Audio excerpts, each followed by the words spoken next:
तो अभी आ गए हैं हम लोग पाइथन डैम में और आज है जितिया पर्व और जितिया पर्व का आज हम लोग महत्व जानते हैं क्या है जितिया पर्व का महत्व। अपना अपना बेटा का व्रत लोग करते रहे। तो मामी जी अंदर में क्या क्या पूजा हुआ है? अंदर में क्या क्या पूजा किए?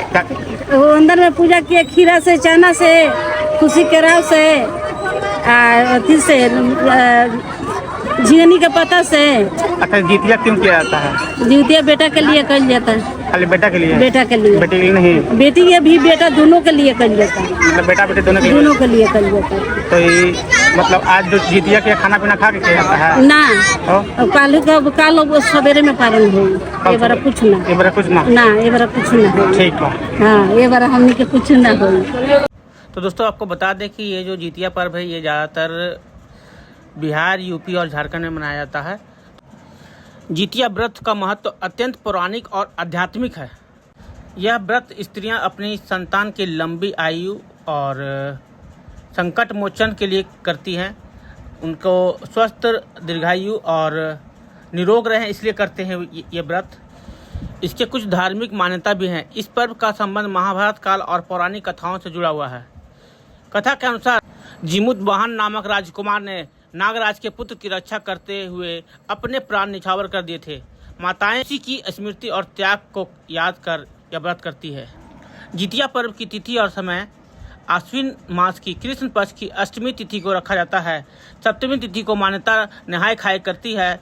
अष्टमी तिथि निर्जला उपवास रखती हैं।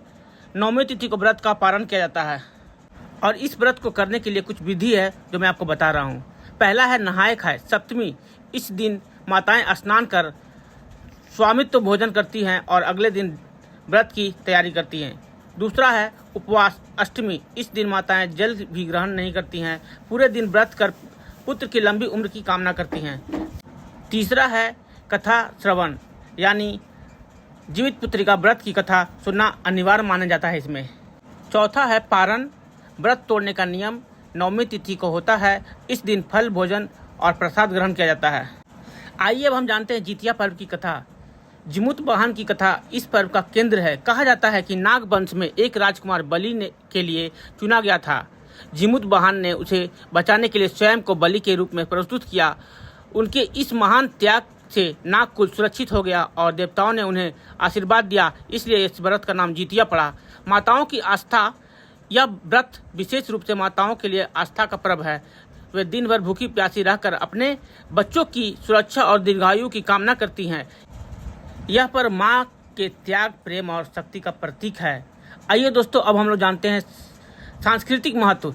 इस दिन स्त्रियां जितिया गीत गाती हैं। पारंपरिक रीति रिवाजों के साथ गांव-गांव में लोकगीत और कथाओं का आयोजन होता है।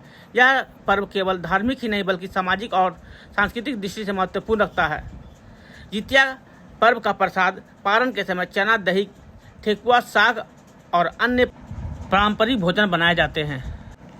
तो यह पर्व दोस्तों यह संदेश देता है कि संतान के लिए माँ का त्याग और प्रेम अद्वितीय है।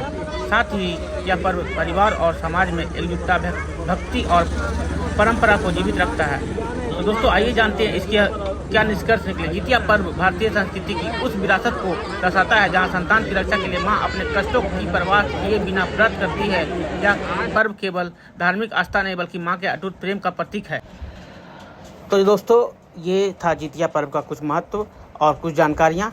तो दोस्तों इसी तरह का ब्लॉग आपको हम दिखाते रहते हैं और भविष्य में इसी तरह का ब्लॉग अगर आप देखना भी चाहते हैं तो इस चैनल को अगर आप फेसबुक पे देख रहे हैं तो फॉलो कीजिएगा और यूट्यूब पे देख रहे हैं तो सब्सक्राइब कीजिएगा और लाइक, कमेंट, शेयर करना मत भूलिएगा दोस्तों। फिलहाल के लिए बाय बाय, थैंक यू। मिलते हैं अगले ब्लॉग में। तो बाय बाय दोस्तों।